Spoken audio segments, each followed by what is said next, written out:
राजा और परियों का आशीर्वाद। सालों पहले मृणाल नाम का एक राज्य था जिसमें वायु नाम का राजा शासन करता था। राजा बहुत नेक दिल और उच्च विचार वाला व्यक्ति था।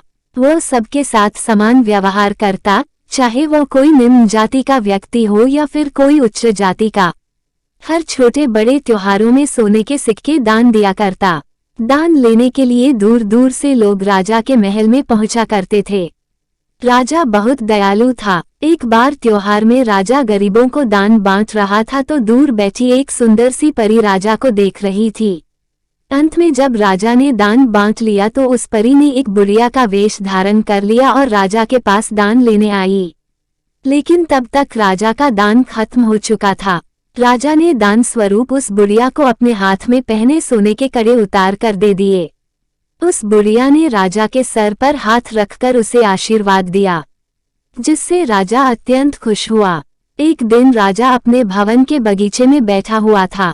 वह सोच रहा था, मेरे पास तो सब कुछ है, माता पिता, बेटी, मेरा ख्याल रखने वाली मेरी धर्मपत्नी। बस कमी है तो एक पुत्र की।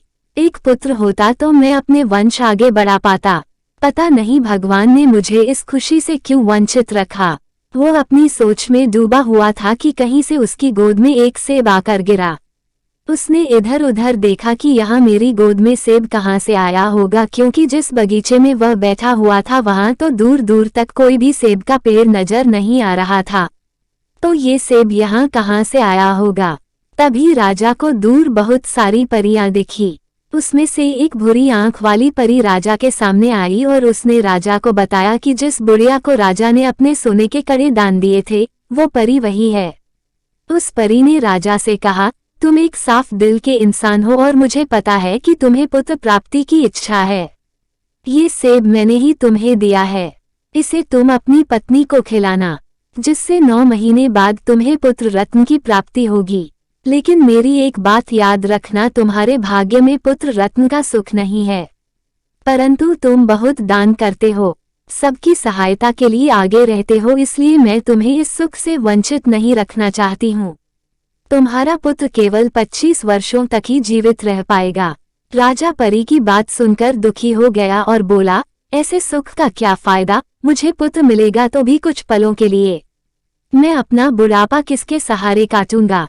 कृपया इसका कोई उपाय बताइए ताकि मेरा पुत्र जीवित रह सके। राजा ने बहुत उदास स्वर में परी से फिर से कहा, मुझे उपाय बताने का कष्ट करें। राजा की पीड़ा देख परी बोली, जब तुम्हारे पुत्र की 25 वर्षों तक जीवित रहने के बाद उसकी मृत्यु होगी तो तब तुम उसे एक बड़े से संदूक में रखकर, उस संदूक के चारों ओर पानी के घड़े रखकर, उस संदूक को किसी को बिना बताए बगीचे में कहीं रख देना। इतना कहकर वो परी वहां से चली गई। राजा भी उदास मन लेकर अपने महल में आ गया। उसने ये सब बातें अपनी धर्मपत्नी को बताई। पुत्र प्राप्ति की बात सुनकर उसकी पत्नी ने वो सेब खा लिया।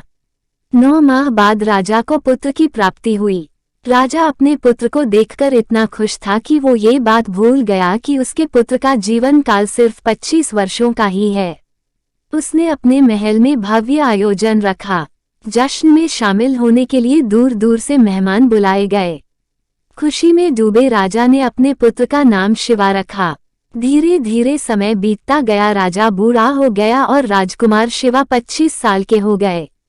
राजकुमार काफी अच्छे स्वभाव के थे। उनके लिए दूर दूर से राजकुमारियों के विवाह के प्रस्ताव आने लगे। राजा ने अपने बेटे का विवाह दूर देश की राजकुमारी से करा दिया, जो कि सर्वगुण संपन्न थी, बहुत बुद्धिमान थी। उसका नाम सुनैना था। एक दिन राजा को ध्यान आया कि उसके पुत्र को कुछ ही दिनों में 25 वर्ष पूरे होने वाले हैं। राजा चिंतित हो गया। उसे परी की बात याद आ गई और कुछ दिन बाद अचानक उसके बेटे की मृत्यु हो गई। परी के कहे अनुसार राजा ने एक बड़े संदूक में अपने बेटे को रखा, उसके चारों ओर पानी से भरे घड़े रखे और उसे बगीचे के एक कोने में रखवा दिया। खुशियों से भरा महल कुछ ही पल में सनसनी से भर गया। राजा का मन भी किसी काम में नहीं लगता। वह दिन रात अपने बेटे को याद करते रहते। समय बीता और शिवा की मृत्यु को 2 साल हो गए। एक दिन महल में एक आदमी आया जो कि दिखने में बहुत गरीब था। उसने कुछ खाने को मांगा। सुनैना ने उसे भोजन कराया। कुछ वस्त्र दिए, सोने के सिक्के दिए। जब वो गरीब व्यक्ति महल से जा रहा था तो सुनैना की नज़र उस आदमी की उंगली पर पड़ी जिसमें उसने सोने की अंगूठी पहनी थी, और वो अंगूठी हुबहू वैसी ही थी जो उसके पति शिवा पहना करते थे। सुनैना ने उस आदमी को आवाज दी और पूछा, यह अंगूठी तुम्हें कहाँ से मिली? ये तो मेरे पति की है, जिन्हें संदूक में बंद करके बगीचे में रखा है। उस आदमी ने डर से सारी बातें बताई और बोला, ये मुझे उसी संदूक के पास मिली। सुनैना ने ये सुनकर वहां जाने की जिद करी। उस आदमी ने कहा, वह बगीचा अब घने जंगल में बदल गया है। मैं वहां दोबारा नहीं जाना चाहता हूं, लेकिन मैं आपको दूर तक छोड़ जरूर दूंगा। वो व्यक्ति सुनैना को वहां छोड़कर आ गया। सुनैना ने देखा कि उस संदूक के पास बहुत सारी परियां हैं। वो परियां जब भी कोई मटका खोलती हैं तो वो मटका उसके पति का रूप ले लेता है, और उसके बाद वो परियां उसके पति को अपने साथ आसमान की ओर उड़ा ले जाती है। सुनैना ने देखा कि अब वहां कुछ ही मटके बचे हैं। 3-4 दिन तक भूखे प्यासे सुनैना ये देखती रही। एक दिन जब परियां वहां नहीं थी तो सुनैना ने पास जाकर वह संदूक खोला। संदूक के अंदर राजकुमार जीवित था। वो अपने पति को जीवित देखकर बहुत खुश हुई। वो उससे घर चलने की जिद करने लगी।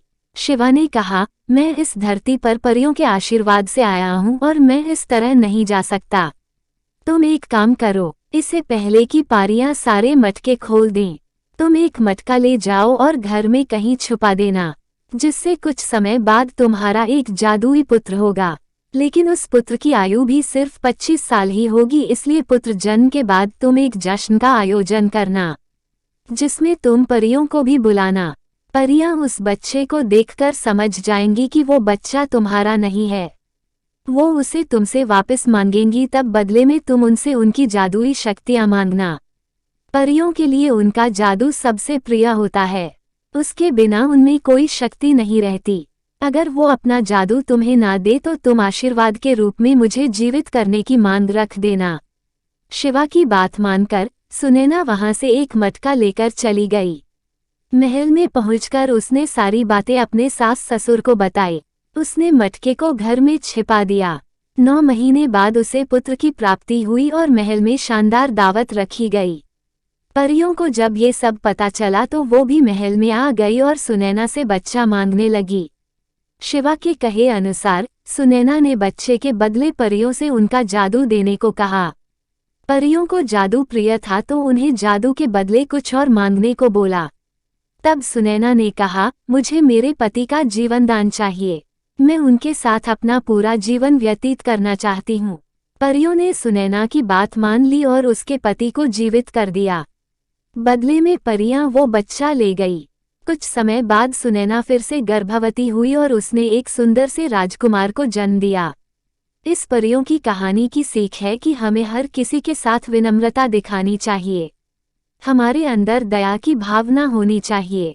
इस कहानी में परियां, राजा, रानी व उनके बच्चे सब दयालु थे, इसलिए उनके साथ अच्छा ही हुआ है।